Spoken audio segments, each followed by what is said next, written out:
বন্ধুরা, আজকে আমরা গ্রোথ ইনভেস্টিং এর সম্বন্ধে জানব। অনেক মানুষ আছে যারা স্টক মার্কেটে মাল্টিব্যাগার স্টক খুঁজে নিয়ে একটা অসাধারণ প্রফিট কামিয়ে নেয়। যে এইরকম রাকেশ ঝুনঝুনওয়ালা টাইটান কোম্পানিতে ইনভেস্ট করে 15 সালের মধ্যেই তিনি তার সম্পত্তিকে 700 গুণ করে নেয়। এর আগে আমি আপনাদেরকে একটা ইন্টারেস্টিং কথা বলবো। বন্ধুরা, হয়তো আপনি বেঞ্জামিন গ্রামের নাম শুনেই থাকবেন, যিনি নিজের সময়ে পৃথিবীর সবথেকে ফেমাস এবং ধনী ইনভেস্টর ছিল এবং আজকের সময়ে সবথেকে ধনী এবং ফেমাস ইনভেস্টর ওয়ারেন বাফেটের গুরু ছিলেন। তিনি অনেকগুলো বইও লিখেছিলেন, সিকিউরিটি অ্যানালাইস্ট এবং দ্য ইন্টেলিজেন্ট ইনভেস্টর, যেটাকে ইনভেস্টিং দুনিয়ার বাইবেলও বলা হয়ে থাকে। আপনি যদি বেঞ্জামিন গ্রাহামের রেকর্ডকে চেক করে থাকেন তাহলে আপনি দেখতে পাবেন 1920 থেকে 1970 সাল পর্যন্ত তিনি একটা ইনভেস্টিং ফার্মকে চালিয়েছিলেন, যেখানে তিনি নিজের ক্লায়েন্টের পোর্টফোলিও ম্যানেজ করত এবং তিনি নিজের ক্যারিয়ারে অনেক স্টককে কিনেছিলেন এবং বিক্রিও করেছিলেন। কারণ তিনি একজন ভ্যালু ইনভেস্টর ছিলেন, তাই তিনি অনেক আন্ডার ভ্যালু স্টককে কিনে নিতেন এবং যখন ওই স্টকটা অনেক বেশি দামি হয়ে যেত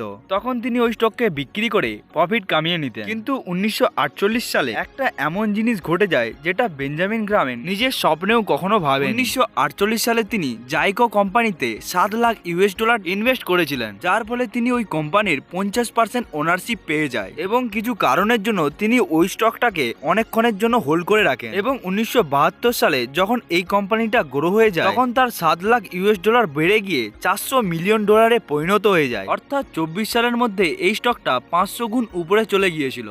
এই একটা স্টকে ইনভেস্ট করার ফলে এনার স্টক মার্কেট ফার্মের রেপুটেশন অনেক বেড়ে যায়, কারণ এর ফলে তার ইনভেস্টারদের টাকা অনেক গুণই বেড়ে গিয়েছিল। কিন্তু আপনি যদি লক্ষ্য করে থাকেন তাহলে আপনি জানতে পারবেন যে এই জাইকো কোম্পানিতে ইনভেস্টমেন্ট করে তিনি নিজের ভ্যালু ইনভেস্টিং এর প্রিন্সিপালকে ভেঙে দিয়েছিল। প্রথমটা হলো এই যে বেঞ্জামিন গ্রাহাম তিনি নিজের কোনো স্টককে এত সময়ের জন্য কখনোই হোল্ডিং করে রাখতো না। তিনি বেশিরভাগ সময় কোনো স্টককে 6 মাস বা 1 বছরের জন্য হোল্ড করে রাখতো, কারণ তার ভ্যালু ইনভেস্টিং এর টেকনিকের হিসাবে যখন স্টক অনেক বেশি আন্ডার ভ্যালুড হয়ে থাকে তখন তিনি ওই স্টকগুলোকে কিনে নিতেন এবং যখন ওই স্টকের প্রাইস বাড়তে থাকতো তখন তিনি তার ওই স্টককে বিক্রি করে দিত এবং তিনি কোনো গ্রোথের সম্বন্ধে ভাবতই না। এবং দ্বিতীয় যেই রুলসটা তিনি ভেঙেছিলেন, তিনি এই কোম্পানির 50% ওনারশিপ নিয়ে নিয়েছিল, কিন্তু তিনি এরকমটা কোনো স্টকে কখনোই করেননি। তিনি সবসময় একটা ডাইভার্সিফিকেশন পোর্টফোলিওর কথা বলে থাকতেন। এমনকি তার বই সিকিউরিটি অ্যানালাইস্টে তিনি নিজে মেনশন করেছিলেন যে তিনি কখনোই কোনো কোম্পানিতে নিজের 5% এর বেশি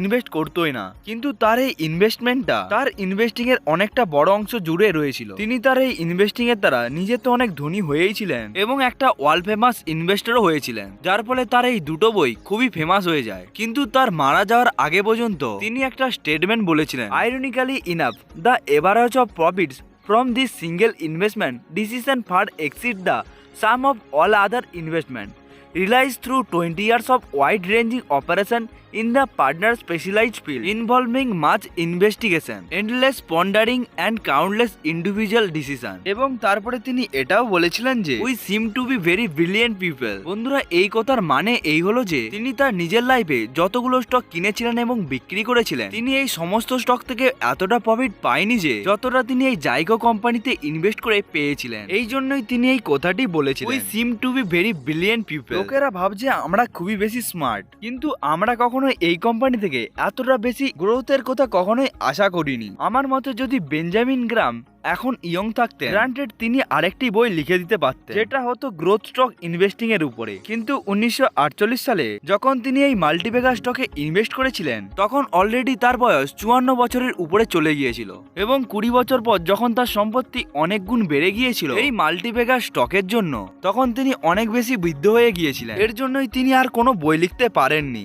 এই জন্য তিনি অন্য কোনো বই না লিখে তার অন্য একটা বই সিকিউরিটি অ্যানালাইজের একটা রিভাইজ ভার্সন বার করেছিলেন এবং এই বইয়ের মধ্যেই তিনি অনেক বেশি এডিট করে দিয়েছিলেন, যেটা আমার হিসাবে এখনো ইনভেস্টিং দুনিয়াতে বেস্ট বইয়ের মধ্যে একটা বই। এখন যদি আমরা ওয়ারেন বাফেটের কথা বলে থাকি, তিনিও নিজের লাইফের শুরুতে অনেক বেশি আন্ডার ভ্যালু স্টককেই খুঁজে থাকতেন এবং তিনি কিছু সময় পরে ওই স্টকগুলোকে বিক্রি করে দিত। কিন্তু 1960 সালে ওয়ারেন বাফেট যখন বুঝতে পেরে যায় গ্রোথ স্টক ইনভেস্টিং এ কতটা পাওয়ার থাকে, তখন তার বয়স 30 বছর ছিল। ওয়ারেন বাফেটের কাছে অনেকটা সময় ছিল নিজের ইনভেস্টিং স্ট্র্যাটেজিকে ইমপ্রুভ করার জন্য। এরপরে তিনি হাই কোয়ালিটি গ্রোথ স্টকে ইনভেস্টিং করা শুরু করে দেয়। এরপরেই তার সম্পত্তি অনেক গুণ বেশি বাড়তে থাকে কম্পাউন্ডিং এর পাওয়ারের জন্য। এরপরে তিনি নিজের পার্সোনাল এক্সপিরিয়েন্সের দ্বারা নিজের লেটারে নিজের শেয়ার হোল্ডারকে বলে থাকেন যে it is far better to buy a wonderful company at a fair price than to buy a fair company at a wonderful price. বন্ধুরা, এই লাইনটাকে অনেক মানুষই পড়ে থাকেন, কিন্তু তার এই গভীরতা তারা কখনোই বুঝতে পারেন না। কিন্তু আপনারা এই লাইনটাকে খুবই ভালোভাবে বুঝতে পারবেন এবং এটার একটা রিয়েল এক্সাম্পলও আমি আপনাদেরকে দেব, এবং যার ফলে আপনি ওটাকে খুবই পরিষ্কারভাবে বুঝতে পারবেন। বন্ধুরা, আমি আপনাদেরকে গ্রোথ স্টক ইনভেস্টিং কে বোঝানোর জন্য টিকার টেপ অ্যাপকে আমরা ইউজ করে থাকবো। KRBL লিমিটেড এটা একটা ইন্ডিয়ান কোম্পানি যে বাসমতি চাল বিক্রি করে থাকে। 2020 সালে কোভিড-19 এর ভয়ের সময়ে অনেক মানুষ ভয় পেয়ে গিয়ে নিজের স্টককে বিক্রি করে দিচ্ছিল, যার ফলে সেন্সেক্স ওই সময়ে 40% নিচে নেমে যায়, কারণ মানুষেরা নিজেদের স্টককে বিক্রি করে চাল ডাল কিনতে যাচ্ছিল। কিন্তু যারা ভ্যালু ইনভেস্টর হয়ে থাকে তারা ওই সুযোগের সদ্ব্যবহার করে ভালো ভালো স্টকে ইনভেস্ট করতে লাগছিল, কারণ ওই সময়ে এই কোম্পানির শেয়ার প্রাইস 100 টাকারও নিচে নেমে যায়। কিন্তু এখন এই কোম্পানির শেয়ার প্রাইস 257 টাকা, অর্থাৎ 1-2 সালের মধ্যেই এই কোম্পানির শেয়ার প্রাইস দুগুণ হয়ে যায়। কিন্তু প্রবলেম হলো এটা যে ওই সময়ে যখন মার্কেট ক্র্যাশ হচ্ছিল তখন আমরা কখনোই ভাবিনি এই স্টকের শেয়ার প্রাইস এত তাড়াতাড়ি উপরে আসবে বলে। যদি মানুষ আগে থেকেই জানতে পারতো তাহলে এই কোম্পানিতে ইনভেস্ট করে রাখতো। কিন্তু ওই সময়ে যখন মার্কেট ক্র্যাশ হচ্ছিল তখন সবাই ভাবছিল মার্কেট আর কত নিচের দিকে যাবে, আমরা কি রিসেশনের মধ্যে দিয়ে চলে যাব, নাকি একটা ডিপ্রেশন ফেজে চলে যাব, নাকি আমরা আরো অনেক মুশকিলে পরিস্থিতিতে পৌঁছে যাব। এই জিনিসটা মানুষ তখন কিছুই বুঝতে পারছিল না। কিন্তু ওই সুযোগেও এই স্টকে ইনভেস্ট করা একটা ভালো সুযোগ ছিল। ওই পরিস্থিতিতে আমরা ওই কোম্পানির ভালো ভালো শেয়ারকে কিনতে পারতাম। এদের গুদামে থাকা চাল আমাদের কিনতে থাকা রাইসের থেকে অনেক বেশি পরিমাণে ছিল, এবং কোনো কোম্পানি বেশিক্ষণ পর্যন্ত নিজের টেনজিবল অ্যাসেটকে ভ্যালুর থেকে কম ট্রেডিং ভ্যালুতে চলতো না। এর মানেই হলো এই যে আপনি সেকেন্ড হ্যান্ড গাড়ি কিনতে যাচ্ছেন এবং গাড়িটা খুবই খারাপ পরিস্থিতিতে রয়েছে এবং গাড়িটা স্টার্ট হবে কিনাও আপনি জানেন না, কিন্তু তাও আপনি ওই গাড়িটাকে কিনতে যাচ্ছেন কারণ আপনি খুব সস্তায় ওই গাড়িটাকে কিনতে পারছেন। আপনি যদি ওই গাড়িটাকে ভাঙ্গারওয়ালাকেও বিক্রি করে দেন তাও আপনি একটা বাইং প্রাইসের থেকে এর থেকে বেশি ভ্যালু পাবেন। এর ফলে এটা একটা রিস্ক ফ্রি ইনভেস্টমেন্ট হবে।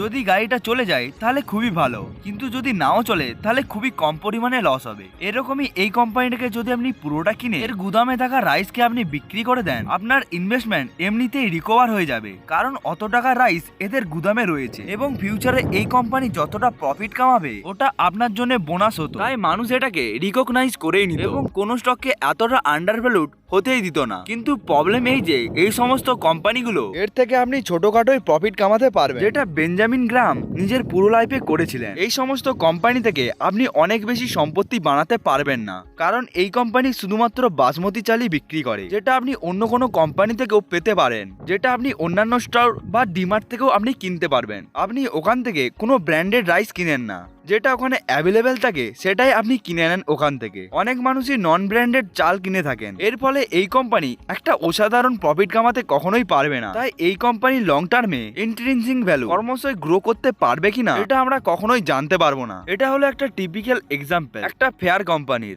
যেটা অতটাও ভালো কোম্পানি নয়, কিন্তু এটা অনেক কম দামেই পাওয়া যাচ্ছে। এখানে আপনি দেখতে পারবেন এখানে একটা গ্রিন ইন্ডিকেটর দেখাচ্ছে। যদি আপনি কোনো একটা অসাধারণ কোম্পানির এক্সাম্পল দেখতে চান, যেখানে আমরা কোনো ভালো একটা কোম্পানিকে সার্চ করে নিই, এখানে আমরা নেসলের এক্সাম্পলকে দেখে নিই। এই কোম্পানি তার ইন্ট্রিনসিক ভ্যালুর থেকে অনেক বেশি দামে ট্রেড হচ্ছে। অনেক লোকই বলে থাকবে এই স্টকটা অনেক ওভার ভ্যালুড। এখানে আপনি দেখতে পারবেন ইন্ট্রিনসিক ভ্যালুতে রেড কালার দেখাচ্ছে এবং এই কোম্পানির পিই রেশিও 80-র উপরে, অর্থাৎ আপনি এই কোম্পানির 1 টাকার প্রফিটের জন্য 81 টাকা দিতেও রাজি আছেন। KRBL কোম্পানিতে আপনি এই 1 টাকা প্রফিট কামানোর জন্য শুধুমাত্র 10 টাকা দিতেই রাজি আছেন। আপনি যদি এই দুটো স্টককে কম্পেয়ার করে থাকেন, এই হিসাবে KRBL স্টকটা ভালো হয়ে থাকবে, কিন্তু এই নেসলে কোম্পানিতে 1 টাকার প্রফিটের জন্য মানুষ এত টাকা দিতে রাজি কেন? কিন্তু এই দুটো কোম্পানি খাবার সংক্রান্ত জিনিসপত্রই বিক্রি করে থাকে। বন্ধুরা, এটা সিম্পল কারণ হলো এটা যে নেসলে হলো একটা ওয়ান্ডারফুল বিজনেস যে সময়ের সাথে সাথে নিজের ব্র্যান্ডকে তৈরি করে যাচ্ছে, এবং এই কোম্পানি R&D এবং ইনোভেশন করে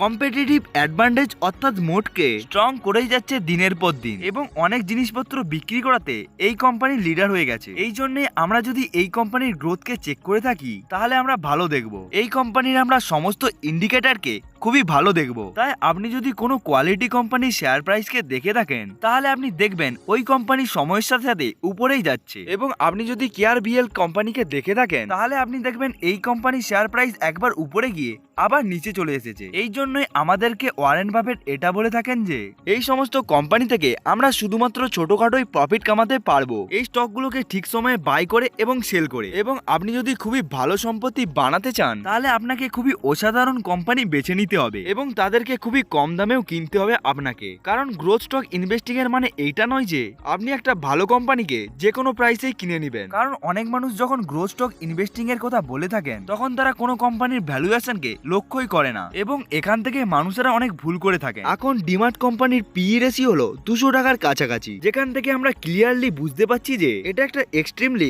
ওভার ভ্যালুড কোম্পানি। অর্থাৎ আসতে থাকা 5 বা 10 বছরের মধ্যে এই কোম্পানি যতটা গ্রোথ শো করে থাকবে এটা অলরেডি এই স্টকে শো হয়ে গেছে। অর্থাৎ কোম্পানি যদি গ্রো হয়েও যায় এই কোম্পানির ইনভেস্টাররা অত বেশি প্রফিট কামাতে পারবে না। কিন্তু এই কোম্পানি যদি গ্রো না করে তাহলে এই কোম্পানির ইনভেস্টারদের অনেক বেশি লস হবে। কারণ এই কোম্পানির ভ্যালুয়েশনে এই কোম্পানি উপরে যাওয়ার চান্স অনেক কম, নিচে যাওয়ার চান্সই অনেক বেশি আছে। এই জন্যই আপনি যদি এই কোম্পানির ফোরকাস্টকে দেখে থাকেন তাহলে দেখবেন এর আর্নিং এবং রেভিনিউ এর ফোরকাস্ট খুবই ভালো আছে, কিন্তু এর স্টক প্রাইসের ফোরকাস্ট খুবই খারাপ আছে। এই জন্যই ওয়ারেন বাফেট আজও ভ্যালু ইনভেস্টার, কিন্তু যখন তিনি কোনো কোম্পানি পিক করে থাকেন তখন তিনি সবসময় একটা গ্রোথ স্টককে বেছে নিয়ে থাকেন এবং ওই স্টকগুলোকে তিনি খুবই কম প্রাইসেই কিনে থাকেন, যার ফলে ওই কোম্পানির উপরে যাওয়ার চান্স অনেক বেশি থাকে এবং ওই কোম্পানির নিচে যাওয়ার চান্স খুবই কম থাকে। বন্ধুরা, আজকের ভিডিওটা এতটা পর্যন্তই। ভিডিওটা ভালো লাগলে লাইক করবেন এবং চ্যানেলটা সাবস্ক্রাইব করতে ভুলবেন না। দেখা হচ্ছে অন্য এক ভিডিওতে, ততক্ষণের জন্য বাই বাই।